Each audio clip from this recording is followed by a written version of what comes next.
episode of Other Items of Interest. I'm your host, Jack Zablocki. On today's show, the robots rise up, but they get stuck in the bathroom. A morbidly obese ghost hunter makes life hell for Virgin Airline employees.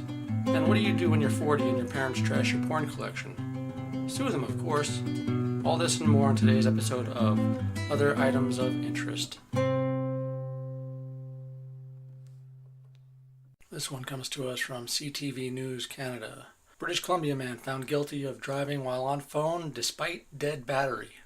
A man in British Columbia has been found guilty of driving while on his phone despite the phone's dead battery and proper storage in a cubbyhole. On October 12, 2018, Patrick Henry this is a doozy. Grzelak. Grzelak? We're going to go with Patrick Henry. Patrick Henry was driving home from work in Surrey, British Columbia when he was ticketed for using his cell phone because he had earbuds in both ears. The phone's battery was dead and the phone itself was stored in a cubbyhole on the front dashboard. Justice Brent Adair ruled that even though Grzelak, is that right, was not holding the device, the earbuds should be considered part of the phone when plugged in. Jeez, guy's strict. Adair wrote, "In my view, by plugging the earbud wire into the iPhone, the defendant had enlarged the device." We'll pause the quote for a second. I just want to reiterate that by plugging in the earbuds to your phone, you've made the device bigger. You've enlarged it. Back to the quote.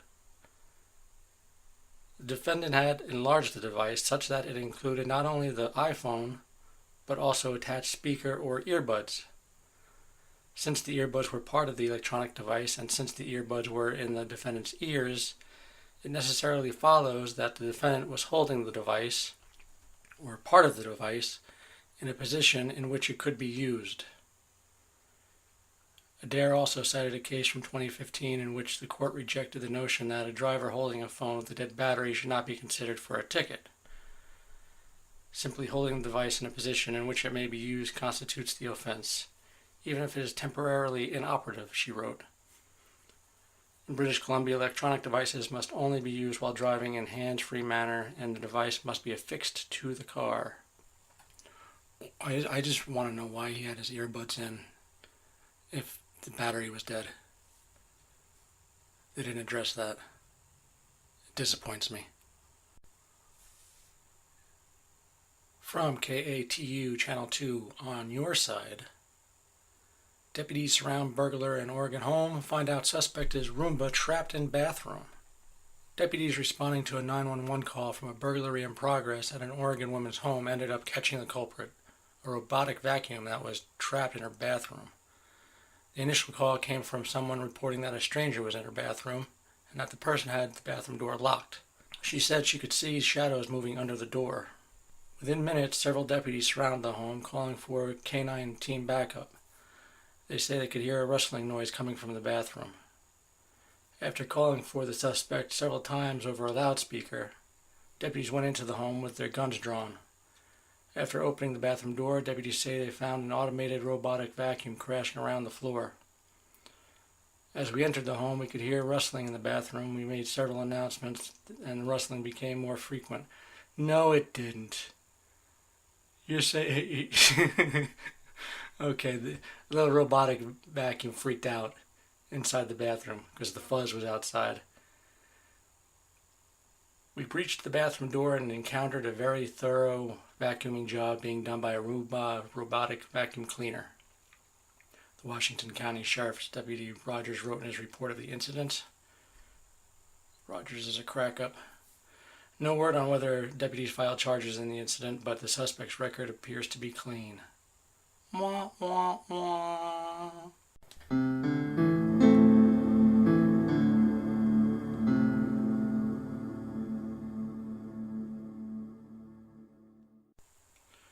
Mississippi community baffled by bowls of mashed potatoes on people's doorsteps. This one is from the New York Daily News.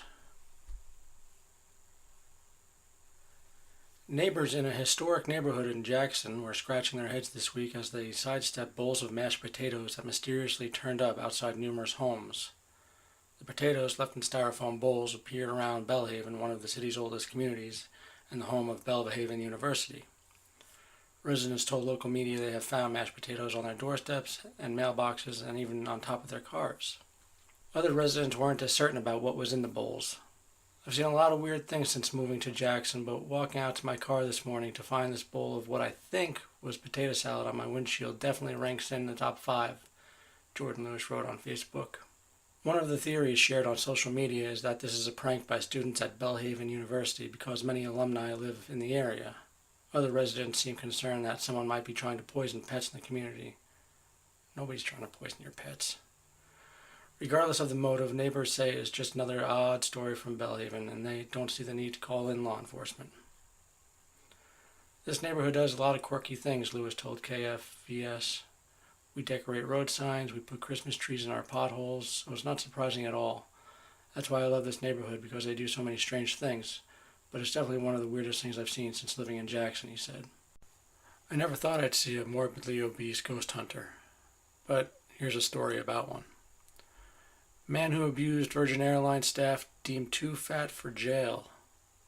A ghost hunter who made phone calls to Virgin Airline workers, then abused, demeaned, and threatened them over the phone was deemed too fat for jail. Paranormal investigator Kay Jones told the Brisbane District Court that he was in too much pain to stand in court to plead guilty to 2 counts of using carriage service to harass, the AAP reported. The court heard he abused and threatened staff at the airline in June 2017, leaving them feeling scared, belittled, upset, and degraded. Jones refused to identify himself on the call, but proceeded to threaten staff with legal action, made racial slurs, and refused to believe he was talking to someone based in Brisbane. The monster. The AAP reported Jones had already been placed on a watch list with the airline, which banned him from flying with them in 2010 after he made a number of calls to the company. Maybe ban him from the phone. Who else is he calling? Jones also had been convicted of similar offenses on 3 other occasions dating back to 1998. Well, there you go. Ban him from the phone. Judge Vicky Lowry slammed Jones' actions as offensive, threatening, and racist. She said Jones had shown no contrition and provided no explanation for abusing the airline staff.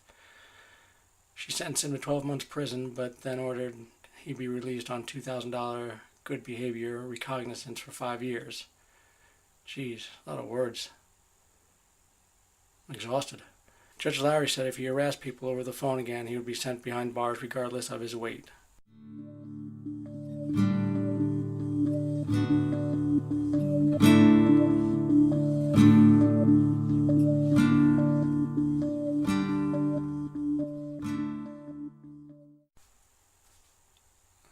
This one comes to us from penlive.com. Mistrial declared for man who snapped thumb off $4.5 million statue. It's an expensive statue. Have a rope around it or something. Mark it off, you know. Do not touch thumb. Do not snap off. A jury was unable to reach a verdict in the trial of a Delaware man who admitted he broke thumb off a $4.5 million statue at a Philadelphia museum. Michael Rohana was attending a Christmas-themed ugly sweater party at the Franklin Institute in December 2017 when he entered a closed exhibit of ancient Chinese terracotta warrior statues. Authorities say Rohana, 25, took photos while posing next to the statue known as the Cavalryman, then removed the valuable relic's left thumb and made off with it. The incident was captured by surveillance cameras.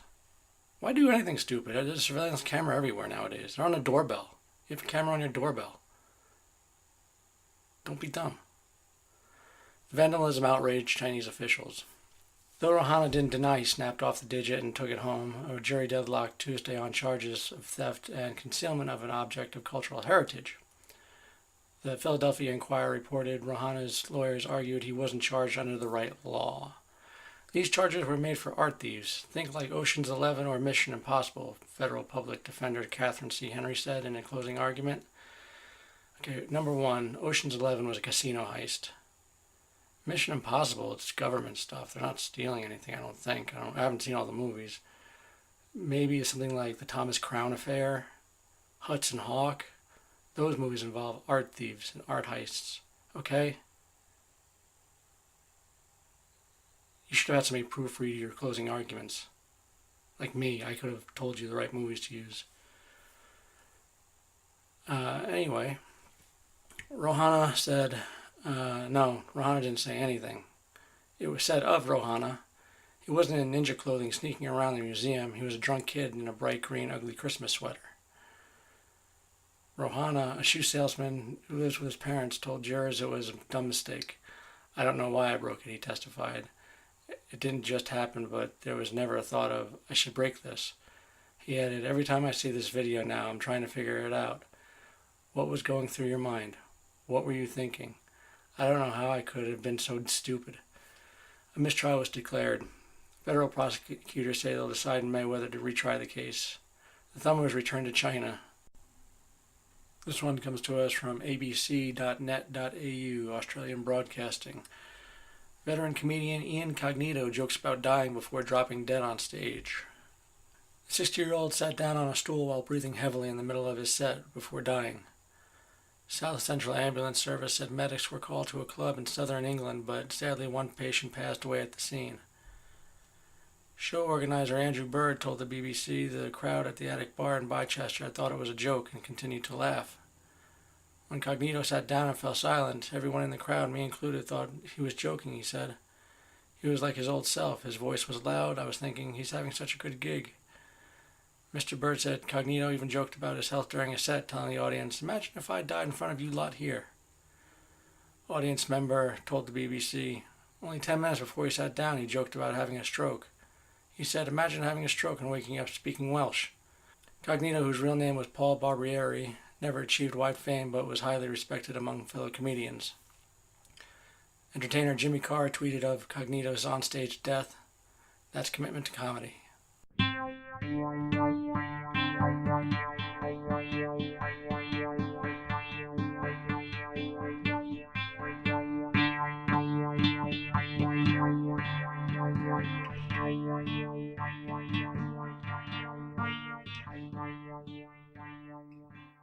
You ever see National Lampoon's Summer Vacation? You know, where the aunt dies on the way to Arizona and they just strap her to the to the roof of the car. Well, this one they didn't strap the dad to the roof of the car. He had the whole back seat to himself. A family from Quebec drove home from Florida with a dead body in the back seat. From VancouverSun.com. A vacation to Florida ended tragically for the Durpeau family of Quebec, whose patriarch Ferdinand, 87, died on the drive home. His wife and son, worry about the cost and hassle of going to an American hospital and getting Ferdinand's body repatriated, decided to just keep driving into their Ormstown home in Quebec. It wasn't until they got to the Canada-U.S. border at Hemmingford that the Durpeaus were stopped and searched. It's unclear at what point in the road trip exactly the man had died. Authorities believe he had been dead for at least a day before the family reached the Canadian border. A border official called it a first. Ferdinand Durpeau apparently began to experience health problems near the beginning of the trip and died on the road. The trip from Ormstown to Florida would take 24 straight hours of driving to complete. Ferdinand and his wife lived just 15 minutes from the border where his body was found in the back of the family car. Charges have not been filed. Although one cheery cop said there is a possibility. Hey, it's Florida man time, everybody. You know what that means. Some kind of fucked up story. Florida man films himself placing cigarette in gator's mouth, deputies say. From clickorlando.com. Got a mugshot. Authorities say they've arrested a 19-year-old Florida man after finding videos of him hitting a young alligator and placing a cigarette in its mouth. Lee County Sheriff's officials say they received numerous complaints during a crime spree on Fort Myers Beach in March, which led them to Philip Colby Harris. Detectives searched his phone March 28th and found 3 videos of Harris abusing an alligator. The news press reports videos show Harris holding the 2-foot gator by the neck, tossing it to the ground, and pointing a handgun at it. Jeez. That's crazy hardcore abuse to animals. Pulling a gun. pistol whip an animal. Jeez, you guys messed up. Harris star tattoos are visible, and he's heard laughing and saying, "This is animal abuse" in the video. Wow. Wowie wow. Harris had multiple charges, including burglary and grand theft, since 2017. A lawyer for Harris isn't listed on records. From the New York Post, large flightless bird attacks and kills man in Florida. Another Florida man story. Except this time the tables have turned. A large flightless bird native to Australia and New Guinea killed its Florida owner when it attacked him after he fell, authorities said Saturday. The Alachua County Fire Rescue Department told the Gainesville Sun that a cassowary killed the man Friday on it. You don't know what a cassowary is? It's kind of like an emu, but it's more like a modern day dinosaur. Cassowary killed the man Friday on his property near Gainesville, likely using its long claws. The victim, whose name was not released, was apparently breeding the bird, state wildlife officials said. It looks like it was an accident. My understanding is that the gentleman was in the vicinity of the bird and at some point fell. When he fell, he was attacked, Deputy Chief Jeff Taylor told the newspaper. Cassowaries are similar to emus and stand up to 6 feet tall and weigh up to 130 pounds, with black body feathers and bright blue heads and necks. Little monsters. The article goes on to explain the claws. They have a dagger-like claw on each foot, about 4 inches long, and this thing can slice open anything. I don't feel like reading what they just stole information from San Diego Zoo's website. I don't feel like reading that. It's like third-hand information then. Cassowaries are not raised for food in the U.S., but are sought after by collectors. To get the mandatory permit, the Florida Fish and Wildlife Conservation Commission requires cassowary owners to have substantial experience and meet specific cage requirements. Spokeswoman Karen Parker told the newspaper.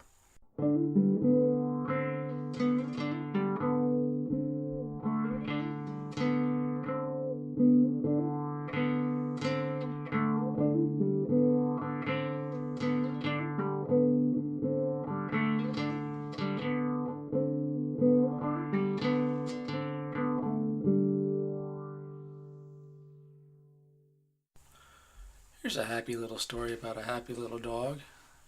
You can check out the dog and his x-ray at the website. It comes from sky.com. Headline reads, "Dog undergoes emergency surgery after swallowing Nintendo game cartridge." Staffordshire Bull Terrier Rocco was taken to vet charity PDSA's Glasgow Shamrock Street Pet Hospital after he began vomiting and could not eat. An x-ray of the 4-year-old dog showed a rectangular-shaped object in the small intestines that turned out to be a Nintendo DS cartridge. Owner Sean Johnston, 27, said, "He wasn't acting himself at all and we were worried he'd eaten a corn on the cob. But we were so shocked when the vet said it was from a video game. We don't own a Nintendo or anything like that, so we're baffled as to where he got it from. He's a rescue dog and we've only had him for about 6 months, so the only thing we can think of is that it was from his previous owners. Who knows how long it's been there. Even though we haven't had him that long, he's already such a big part of the family, so we're delighted to have him back home. And he's made a brilliant recovery." From the Telegraph.co.uk, Japanese police question maker of anatomical skeletons after bones of 500 humans found in garden. That looks bad, doesn't it? Japanese police are questioning the president of a company that manufactured anatomical skeletons after the discovery of the bones of an estimated 500 people in the garden of a suburban home in Tokyo. The man, who has not yet been named as he has not yet been charged, is the head of a company called the Hibara Skeletal Specimen Research Institute, Mainichi newspaper reported, and has admitted disposing of the human remains in the garden of one of his employees. The bones were discovered in November after the death of the owner of the house. The property was also used as offices for the company, but authorities launched an investigation when a police officer sent to the house discovered what appeared to be human bones in the garden.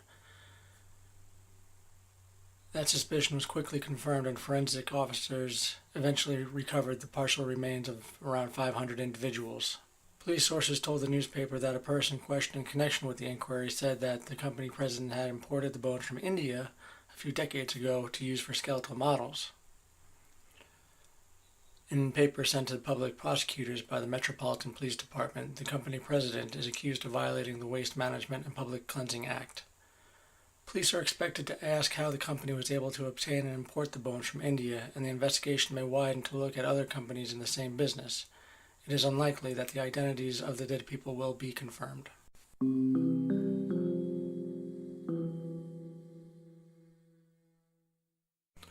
From the AP, man sues parents for getting rid of his vast porn collection. An Indiana man is suing his parents for getting rid of his vast pornography collection, which he estimates is worth $29,000. And he's terribly unaware that most of this stuff is free online. The 40-year-old man last week filed a lawsuit in federal court in Michigan where he moved in with his parents in 2016 following a divorce. I wonder if that divorce had anything to do with $29,000 worth of porn. Anyway, he says that when he moved out 10 months later, they delivered his things to his new home in Muncie, Indiana, but that his 12 boxes of pornographic films and magazines were missing. His parents admit they dumped the porn, which included such titles as Frisky Business and Big Bad Grannies. The man filed a complaint with police, but the Ottawa County prosecutor declined to press charges. The lawsuit includes an email excerpt from the man's father who told his son, "I did you a big favor by getting rid of all this stuff." The man is seeking triple financial damages of roughly $87,000. I don't know why this is news, but I found it amusing. Millennial meltdown.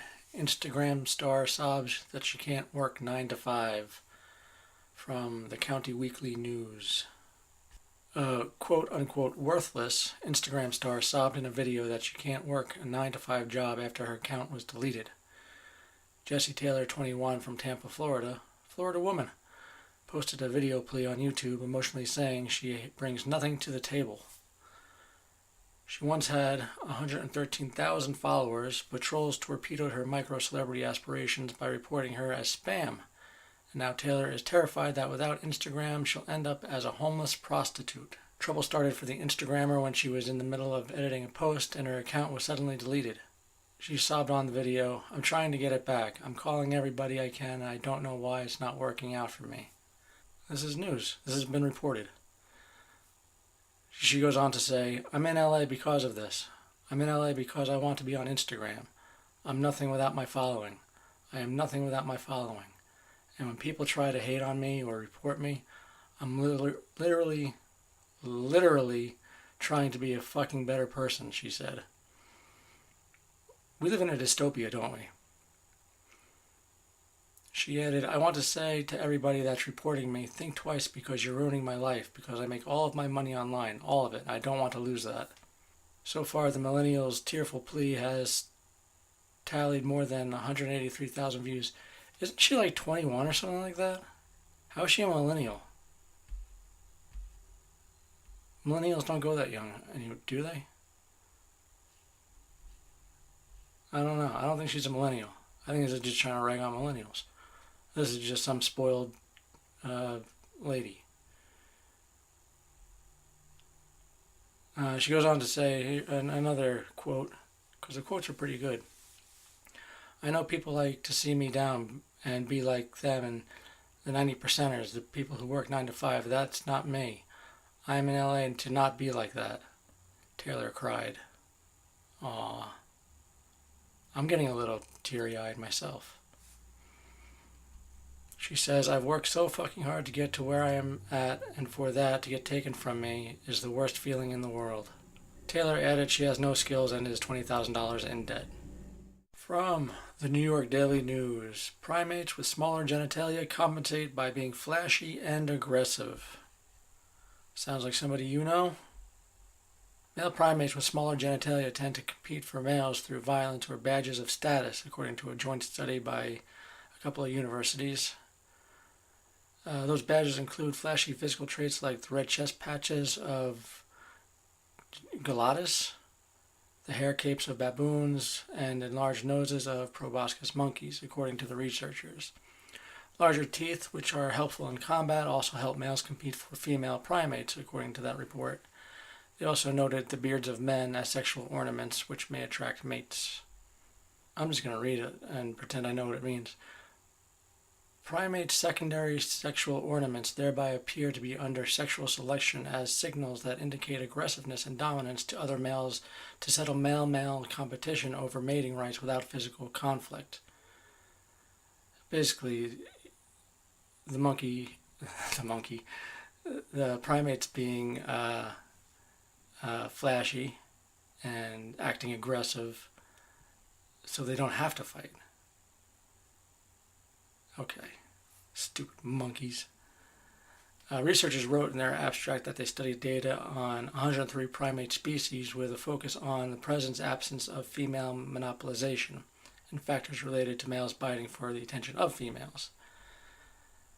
Next to simply fighting, they can produce so-called badges of status, showy ornaments that help their bearers control access to females by intimidating other males, UWA researcher and study co-author Dr. Cyril Gruder told PhysOrg. This finding clearly shows that you can be well adorned or well endowed, but it's hard to be both.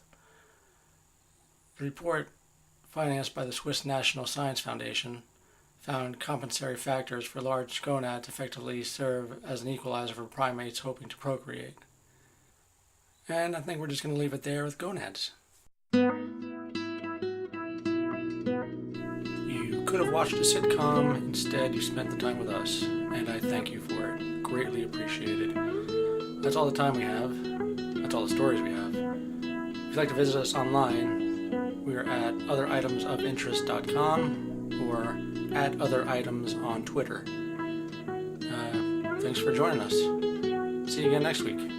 Bye-bye, everybody.